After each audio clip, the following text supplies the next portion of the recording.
Tonight, on First at 9 this Thursday, the 31st of July 2025. Tariff blow. Revised US tariff rates to take effect tomorrow.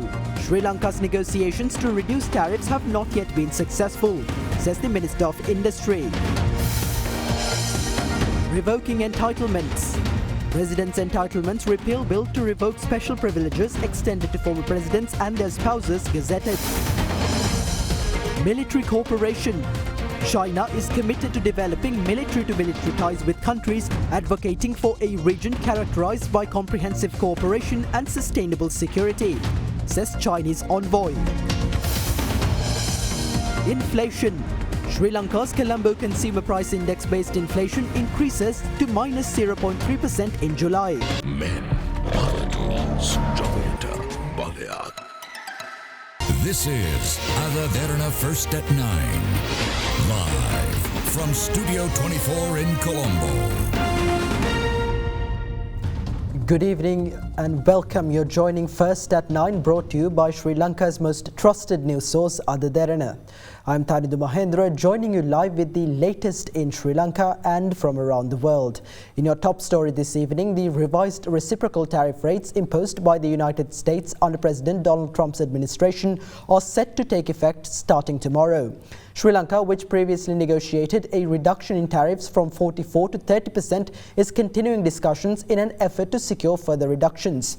However, according to Minister of Industry and Entrepreneurship Development Sunil Handunnetti, the discussions have not yet yielded a successful outcome. On April 2nd, US President Donald Trump imposed reciprocal tariffs on nearly 100 countries, citing significant trade imbalances. Stating that there is an 88% trade deficit between the two countries, he imposed a 44% tariff on Sri Lanka, placing Sri Lanka among the 10 countries to be hit with the highest tariff rates. Following international requests, a 90-day grace period was granted to allow countries to negotiate new tariff agreements. Upon the expiry of this grace period, formal letters were dispatched to each country specifying the new tariff rates. For Sri Lanka, the tariff rate was revised downward to 30%. Subsequently, Sri Lanka engaged in multiple rounds of discussions with US officials to seek a further tariff reduction. However, the deadline for those discussions ends today. The discussions have not progressed to a successful level yet. However, we remain hopeful that they will end on a positive note. The goals of the government aims to achieve are expected to be realized through broad-based distribution and the collective efforts of all citizens. Meanwhile, President Trump yesterday announced a 25% reciprocal tariff on India in addition to an unspecified penalty, citing concerns over its purchase of arms and fuel from Russia. He accused India of financially empowering Russia and warned of further tariff measures if such transactions continue. In a strategic pivot, Trump revealed that a trade agreement had been reached with India's regional rival Pakistan, including plans to develop Pakistan's substantial fuel reserves. Additionally, a deal was struck with South Korea, reducing a threatened 25% tariff to 15%. In return, South Korea has agreed to invest $350 billion in US-based projects selected by the Trump administration and to purchase $100 billion worth of American energy products. The announcement came after meetings between South Korean officials and President Trump at the White House during a wave of new US policy declarations. Meanwhile, experts warn that Sri Lanka may face intense competition, particularly in the apparel sector, as a result of the new tariffs. They recommend a long-term review of Sri Lanka's own tariff structure on imported goods to remain competitive and balance trade relationships. Meanwhile, Deputy Minister of Digital Economy Eranga Weeraratne said the government is planning to purchase goods from the United States in a bid to further reduce the tariff rate. The government is focusing on increasing imports from the United States, including exploring options to purchase US oil. At the same time, we are also engaging with other countries to boost our export volumes. For instance, we have observed significant growth in exports to the United Kingdom and Europe. So even if our exports to the US decline, we are working to expand markets elsewhere. Crunchy goodness for hunger on the go.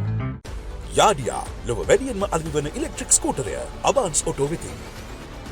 President Anura Dissanayake says Sri Lanka will record its highest ever income from foreign remittances, tourism and exports this year. The president made these remarks during a meeting with Sri Lankans living in the Maldives during his state visit. Subsequently, the president, who successfully concluded his 3-day state visit, returned to Sri Lanka last night. President Anura Dissanayake departed on July 28 for a 3-day visit to the Maldives at the invitation of Maldivian President Dr. Mohamed Mizu. During the visit, bilateral talks were held between the two leaders, focusing on strengthening cooperation across various sectors. Several key agreements were exchanged between the two nations, including a memorandum of understanding between the Foreign Service Institute of the Maldives and the Bandaranaike Diplomatic Training Institute of Sri Lanka, as well as an agreement on mutual legal assistance. Meanwhile, President Dissanayake also attended a meeting with the Sri Lankan community living in the Maldives, organized by the Sri Lankan High Commission in the Maldives. Why were we chosen to lead a new government and bring about political change? On one hand, there were separate laws for the rich and powerful and ordinary citizens. There was also a repulsive political culture. Citizens wanted to put an end to this and were eager to usher in a new political culture, one that is closer to the public. The people were determined to eliminate the fraud, corruption and waste that had infiltrated the machinery of state, and they aimed to restore the economy. We will protect the trust you have placed in us. We need foreign reserves. There are 3 ways to earn them. The first is through you. You face some difficulties when remitting your money from the Maldives, and I have spoken with the Maldivian president about the challenges of converting Maldivian rupiahs into dollars. Rather than relying on the established banking system, you have to use alternative methods. We have discussed this matter with the Maldivian president, and we will immediately explore solutions. This year will be the year that will see the highest amount of remittances from expatriate workers. The second method to accumulate foreign reserves is through the tourism sector. This year will see the highest number of tourist arrivals ever, thereby generating the highest tourism revenue ever. This year will also be the one where Sri Lanka records its highest ever export revenue. We must digitize the government. Instead of being stuck in the past, the government must embrace technology. In this regard, digital identification is critical. All transactions will be linked to the digital national identity card. When this connection is established, hundreds of thousands of transactions will be processed per second. Therefore, we need a company with significant experience to build this platform, which will be funded by India. Afterwards, we will be the ones responsible for collecting and managing the data. There will be no data exchange with India, as we will be handling this ourselves. During the state visit, President Anura Dissanayake also took part in a ceremonial tree planting event yesterday held at the Sultan Park in Male to mark the 60th anniversary of the establishment of diplomatic relations between the Maldives and Sri Lanka. President Dissanayake returned to Sri Lanka last night after successfully concluding his state visit. Apico Next Gen. Make the leap to faster sleep. හොඳම phone එකක් ගන්න. ළඟම අපාන්ස් එකට යන්න. The Ministry of Digital Economy announced that the government will launch the National Digital ID program by April 2026. Funded by a grant of 10.4 billion Sri Lankan rupees from India, this new system will replace the current national identity card with a digital identity built on MOSIP, a global open source platform.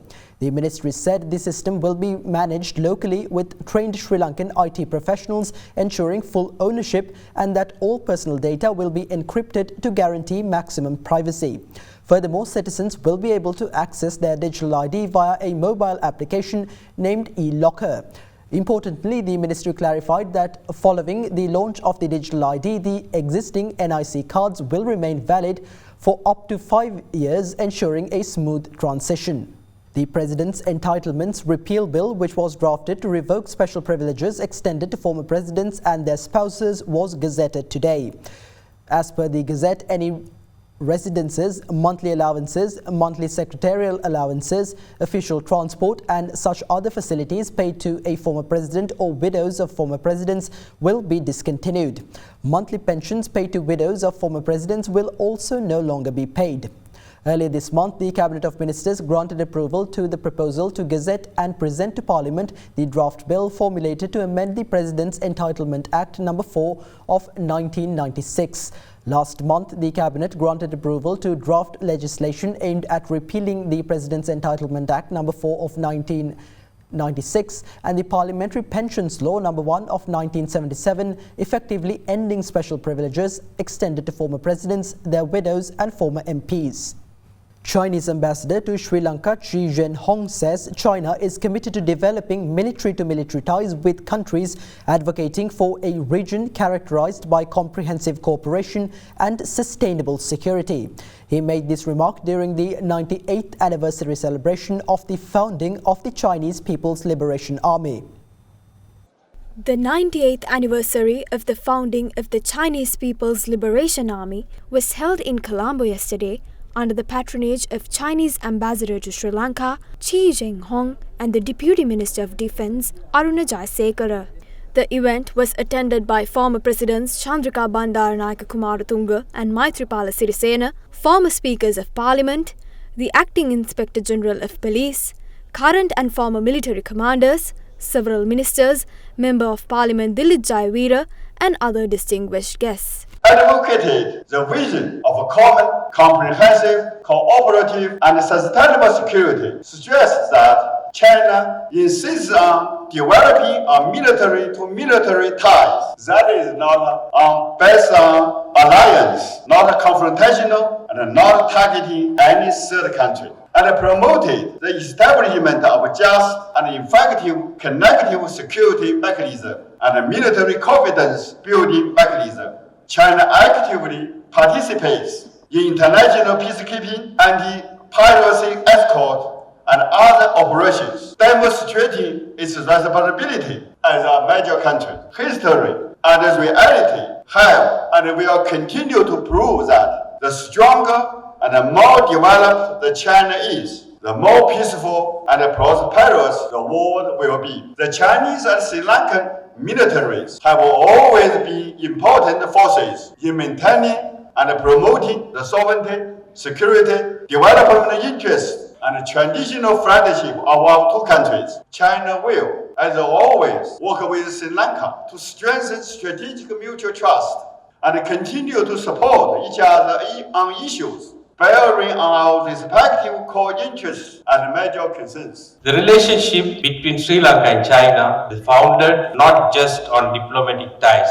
We have been true friends and also having established long-standing relationship is not only the defense and also in the many formats or the fields. The People's Republic of China has consistently stood as a steadfast partner and genuine friend during its most critical times. Over the course of 68 years of diplomatic relations, our two nations have stood together in a spirit of mutual respect, equality, and enduring solidarity. This partnership has become a shining example of how countries, regardless of the size of the geography, can build meaningful, long-lasting, and mutually beneficial relationships. We are especially grateful to the People's Republic of Liberation of Army for its ongoing support to the Sri Lankan Armed Forces. Liberation Army has played an instrumental role in strengthening Sri Lanka's defense capabilities in up north. And further, I must mention here that the People's Republic of China got involved in post-conflict development programs which have immensely benefited in uplifting the livelihood of the war-affected. China has consistently stood by Sri Lanka in challenging times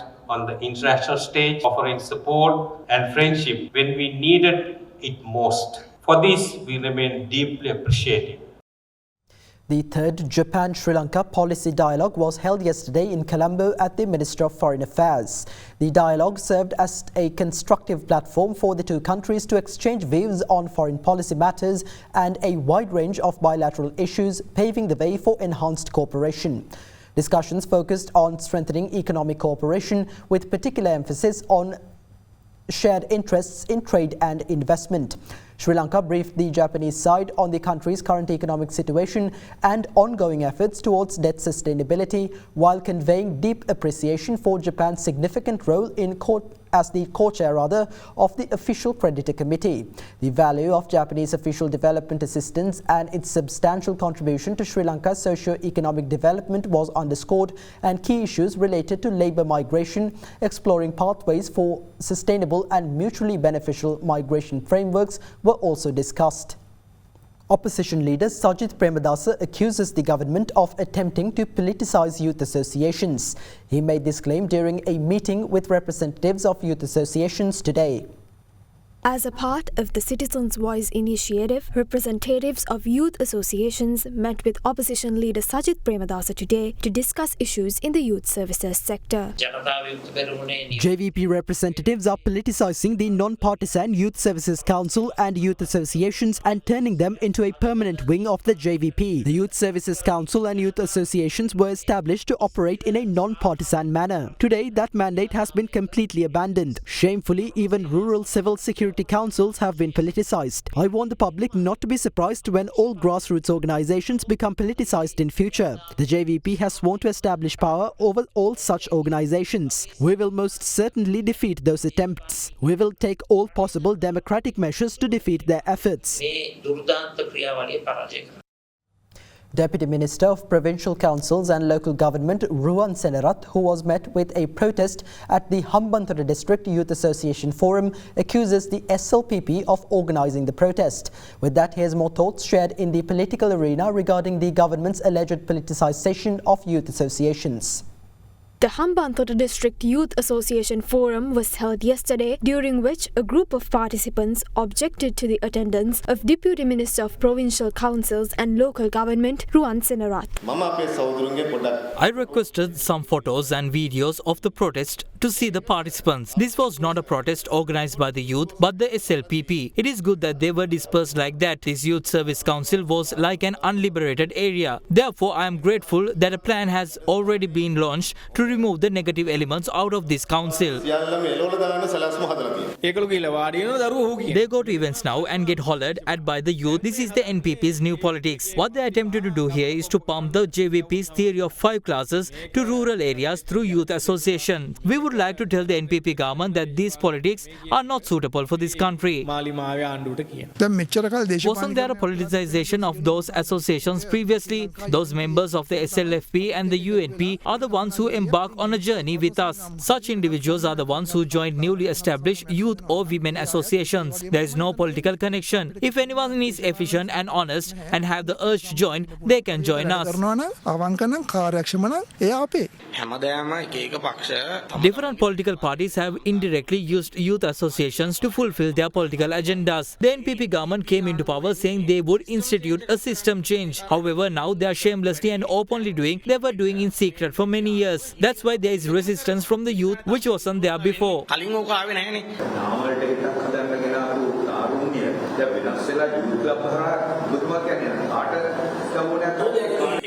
They were against that support granted to Nama Rajpaksha, so they can now leverage those same youth for the advancement of the JVP.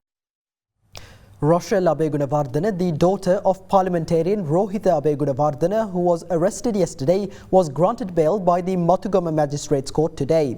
The court ordered the suspects release on 2 surety bails of 2 million rupees each. She was arrested yesterday after surrendering to the Walana Anti-Corruption Unit in connection with investigations into the alleged possession of an illegally assembled vehicle. Her husband is currently in remand custody over the same incident.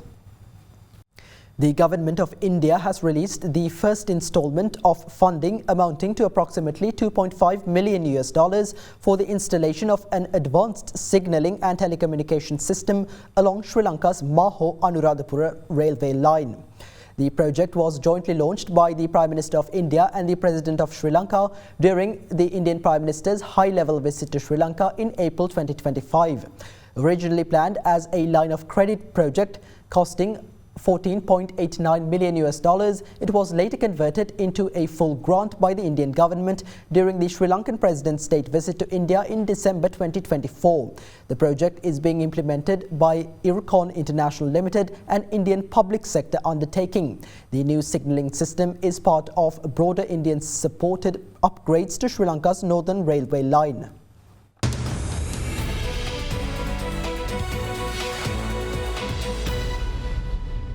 Welcome back. Sri Lanka's overall rate of inflation as measured by the Colombo Consumer Price Index on a year-on-year basis has increased to -0.3% in July from -0.6% in June.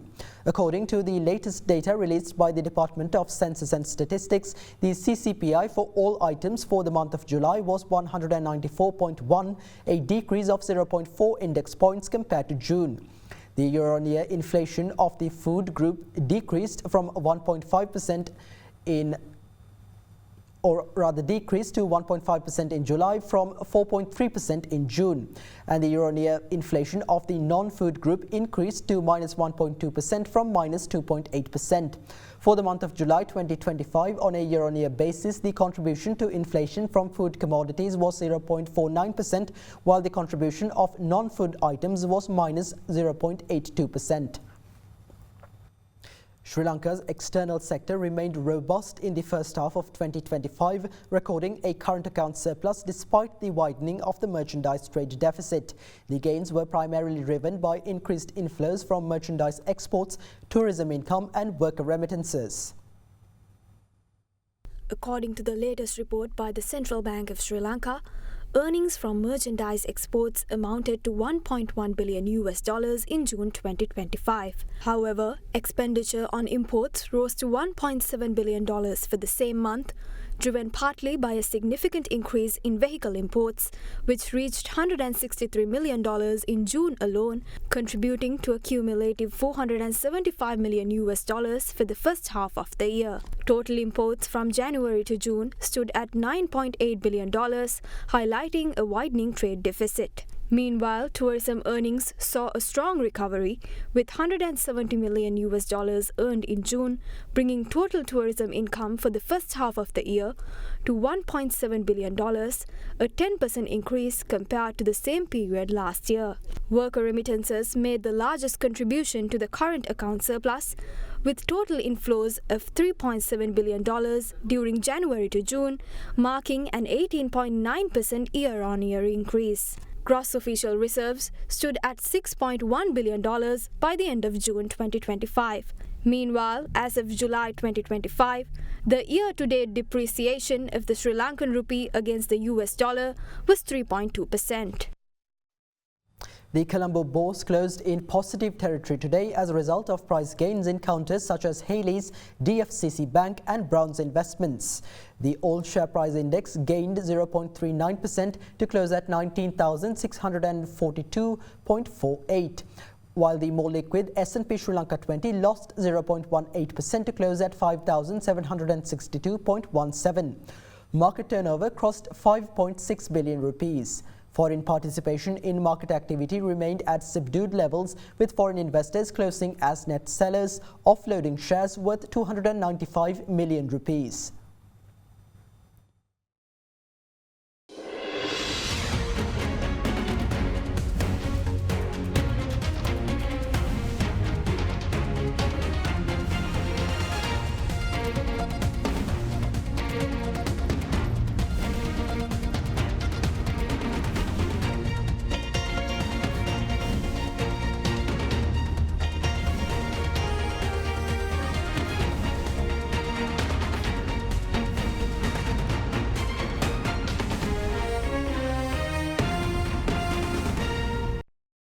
That's all for tonight from First at 9. Thank you for joining. Have a great night.